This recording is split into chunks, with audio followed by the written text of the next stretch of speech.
Yes, it is a buyer's market on the second-hand market. Do not think for a second the property price is going to go from $1.5 to $900,000. The only time we're going to get those kinds of deals is when everyone starts going bankrupt. We had another question with one of our pundits who asked, with all the instability, is now the time to buy?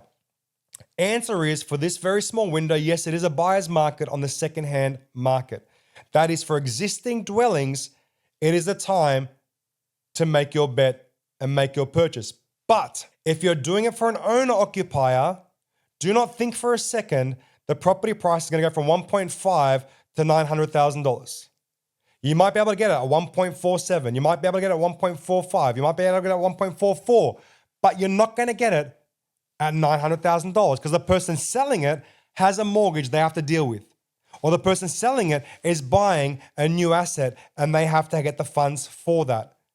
The market will not drop so much based on this little blip, which is caused by the federal government's budget and caused by global insecurity, that it will absolutely devastate the market and force people to sell $600,000-$700,000 below cost price. The only time we're going to get those kinds of deals is when everyone starts going bankrupt, when there is mortgagees in possession and the bank is selling it. That's when you're going to get it below cost. But here's the big but. There are no signs from the Reserve Bank. There are no signs from any reporting that people are in that significant amount of stress. All that is happening right now is people are tightening their belts based on the interest rates, and they are spending less outside of their homes. There is no significant arrears balances. None of the big banks are saying we are concerned that people are about to drop off and we're going to lose some money.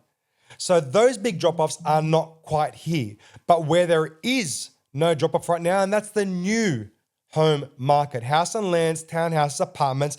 Guess what, guys? They are in demand right now because we know as investors, we are not going to get our wins from the existing marketplace. We are not going to get our wins without negative gearing and without any tax deductions associated with it.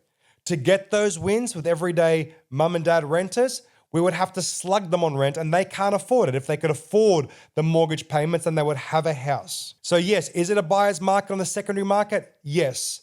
Will you save yourself millions? No. Will the market eventually go up? All signs are saying yes. Mortgage stress is not up significantly. Arrears are not up significantly. Hardship is not up significantly. None of those things are up significantly, saying that the banks are going to go mortgagee in possession. People still have money despite the federal government's best efforts to make us all broke. All I am saying right here, right now is outside of the media sensationalism, the market indicators do not depict the significant drop that you are thinking about. Because as long as the vendor, the person selling the house on the other side of things, has a mortgage to take care of or has a new purchase in their pathway, they cannot, not will not, they cannot axe their price, their baseline bottom price. The only thing they are likely to drop is their baseline profit margin, the upside they expected to make and receive. So do not hold out and expect that they're going to drop $500,000-$600,000. You look to your banks for that. Right here, right now, everything is actually going to look towards a big trending up. Even the budget's predictions show some marginal drop this year, then an uplift next year, because demand and supply is still, last time I checked, the core principle of economics. Supply is still low, demand will still be high, immigration is still coming, and we need them. I don't know if you guys remember during COVID, I couldn't hire anyone. We need people, we need staff, we're a growing economy. We need people to service these people. The building industry is in shambles right now because there's not enough labor. Hope this helps. I look forward to sharing your journey. Subscribe and like, comment if you disagree with me, and I look forward to bringing you more information about the property market from our perspective. Take care. See you next time. Guys, we are getting thousands upon thousands upon thousands of views a day. Please like, subscribe. If you're loving the content, press the notification button. Jump on board. More free advice just for you.